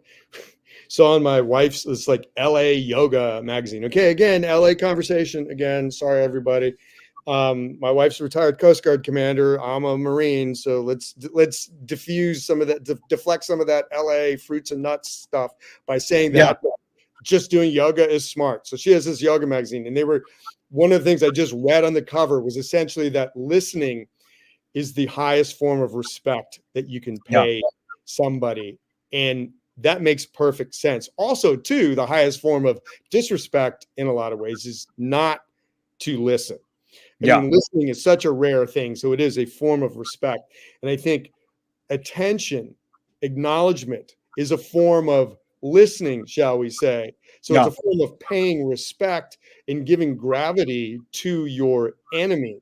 Again, that's sometimes I think that, like, actually, even when I'd mentioned the name of the former president, or I will say the name of the person who formerly occupied the White House is, even as I was saying it, I was like, I shouldn't even, like, I didn't even like to mention the name because it gives it too much credence and gravity. We're finishing editing this documentary about the world's largest croquet match between the U.S. Naval Academy, my alma mater, and their across the street neighbors, St. John's College. And when I say they're across the street from each other, I mean they're literally across the street from each other. And on the surface, stereotypically, they seemingly represent opposite ends of the philosophical spectrum, because the Naval Academy, as arguably the world's premier military academy, is stereotypically on the far right of the spectrum. St. John's College, third oldest school in America, 1696. It's based on the Great Books program. There's no tests. There's no grades. They don't have professors. They have tutors. The books are like the professors. And, seemingly occupies the far left because all they do is like read books, man. And particularly, too, if you went to school behind that wall at the Naval Academy, where the approach to education is sort of bombardment. They basically open the top of your head up and jackhammer in information, and then you vomit it up on really challenging comprehensive tests so they can jackhammer more information in. And they do this for 4 years. There's a kind of jealousy when you look over that wall and you see a bunch of people lying in the grass with their shoes off reading books. And you think, what the fuck are they learning over there? How is that? They don't even have tests. They don't even how can that possibly be of any value? They flip over to the perspective, look over at us. We're all dressed the same in uniform, have the same haircuts. We march, and they're like, what the fuck is that? What a bunch of fascist bastards behind their wall. What are they afraid of over there? Two schools have been neighbors since the Naval Academy showed up in 1845, and like the 800-pound gorilla just took over. You know what I mean? Whereas Annapolis has become synonymous, not just with the town, it's become synonymous with the United States Naval Academy. And here's this other school, this amazing school, St. John's College, that has been there for 150 years longer than the Naval Academy. And people are like, oh my God, it's 150 years older. Yes. And people go, huh? Wait. St. John's? You mean this? They mean that they've got a really good basketball team, right? And they're just like, no, that's St. John's University. And they're like, wait a minute, Indiana? They're like, no, that's Indianapolis. And then finally they're like, oh yeah, I guess I've heard of it. There's this. Is there another school there? Anyway, Jesus Christ, what was the point of all that? Oh my God, I've lost myself. The point was, how do you deal with an enemy? And I said the Alan Watts, if you acknowledge your enemy, you empower them, and then you went into your film. Right. Yes.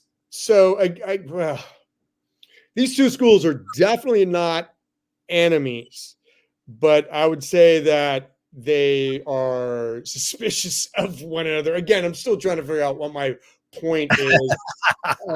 No, my God, it was the most tenuous of things. It referred back to my mentioning of the former occupant of the White House prior to President. There you go. Yeah. Because so we saw this film as a way of looking at the red and blue divide in America through the lens of this croquet match. So we do bring in the current state of American politics. And it was a very conscious decision not to refer to the person who occupied the White House prior to Joe Biden, because again, it's a profanity and it gives credence. It's too much gravity to, I will say, my personal fuck everybody that doesn't, I don't care if you think I'm an asshole or whatever, to what I perceive as being an enemy of the US Constitution, this thing that I took an oath to swear to, that I swore to defend against all enemies, foreign and domestic. He is certainly a domestic enemy, but it was a conscious decision, as Alan Watts said, to not acknowledge him. So again, Jesus Christ, what a long. That's all right. You're a storyteller. So much better with bourbon and beer. To do it with Stone Cold sober people, I apologize. No, don't apologize. I am for anecdote storytelling. You're a brilliant wordsmith, dude. Thank you. But just so we know, what is the approximate name of this film, and approximately when do you think we'll be able to see it? Is there any? The croquet film? Yeah. It's called Cannon Shot, and you can look it up online. There's a website, cannonshotdoc.com. It's like, again, there's a shot in croquet. It's the one shot that anybody knows, because nobody knows anything about croquet as a real game. But Cannon Shot is the thing that like Lucy would do to Charlie Brown's croquet ball, where she puts her foot on hers and then knocks his ball into the swimming pool. And that's a cannon shot. Very cool. And in croquet is a very polite game, but it's interesting because here's the great thing too. So the Naval Academy and St. John's College have been playing this match. They play it one Saturday. There's no interaction between the two schools for 364 days out of the year, but they play croquet with each other one Saturday in April. And at its height, pre-pandemic, like 8,000 people showed up. Wow. By comparison, the World Championships of croquet might have 500 people at it, including the teams. So it dwarfs anything.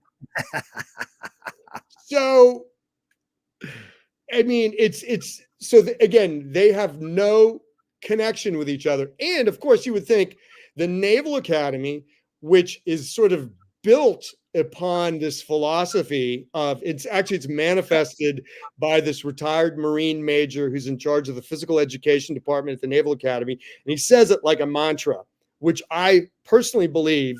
He reminds everybody, he goes, always, always, always expect to win.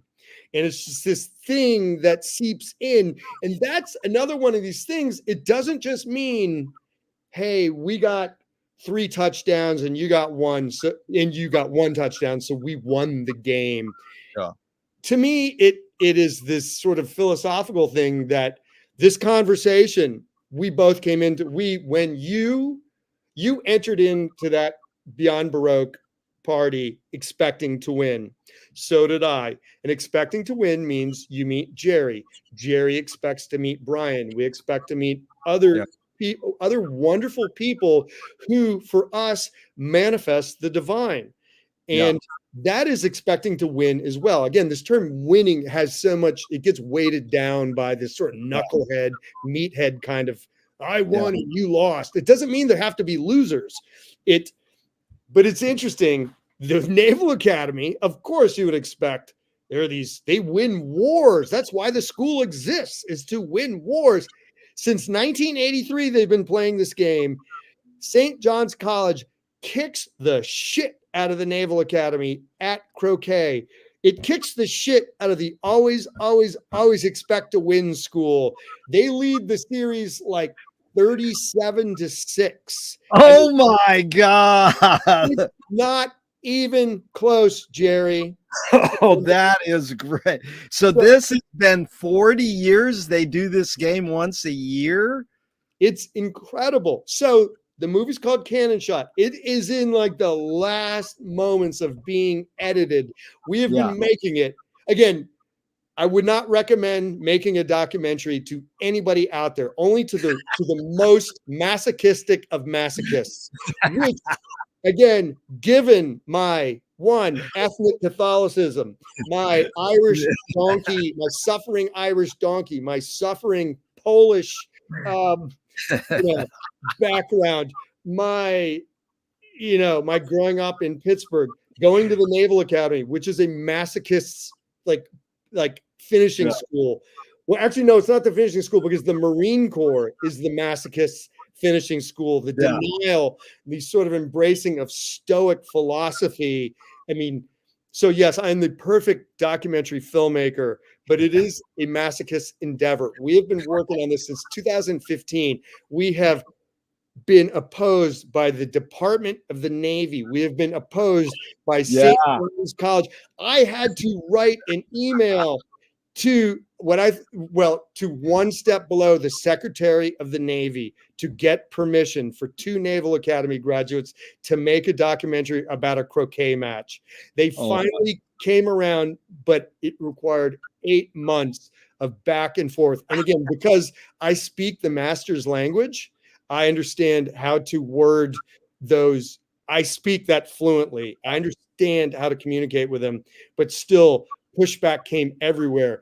It's in the end, it'll probably be $180,000, which is no small amount of money, but it's nothing to make a documentary. So I'm pushing that thing over the finish line. I have an amazing editor / producer. My producing partner is amazing. Everybody's committed, passionate, smart.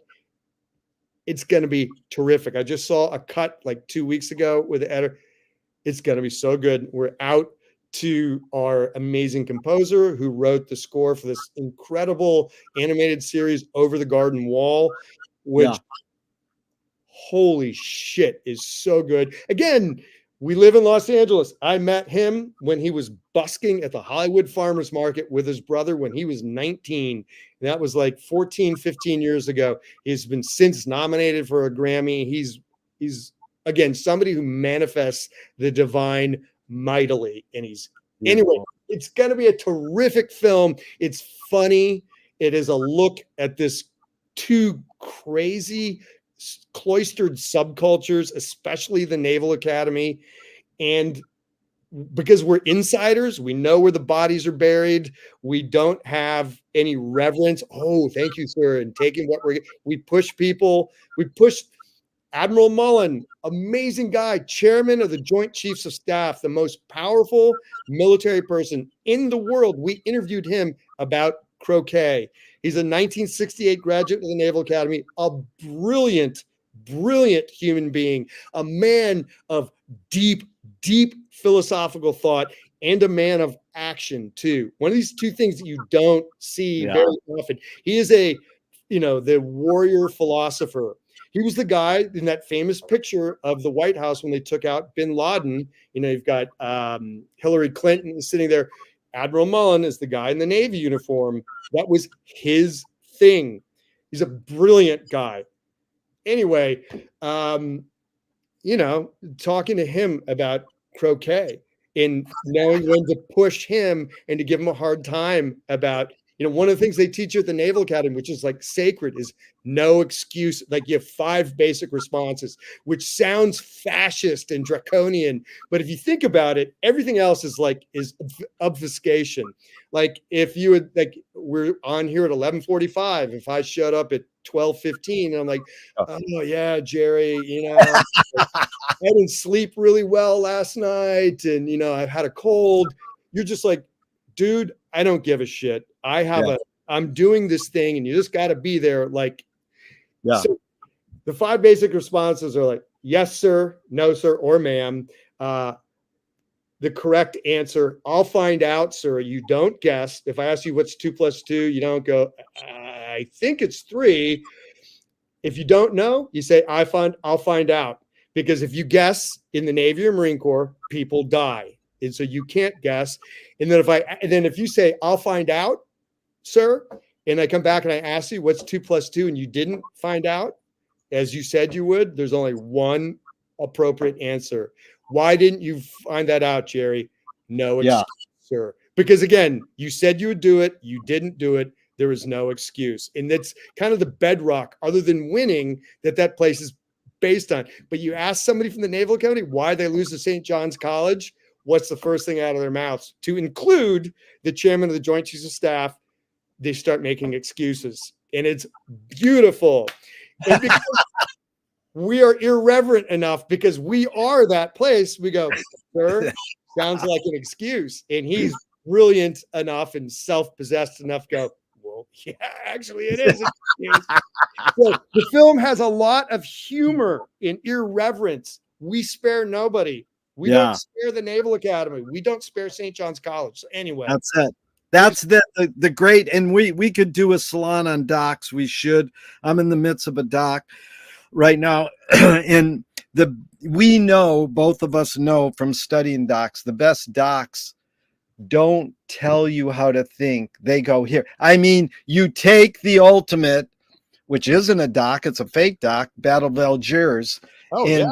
The Battle of Algiers was used as a training film by George Bush and used as a training film by the Black Panthers. Yeah. So it sits in the middle. Crumb sits in the middle. You either hate Crumb or love Crumb, but here's a picture of them. So that's the beauty of docs, when they can really do that without a heavy bias. They've already picked a bias because you picked the topic.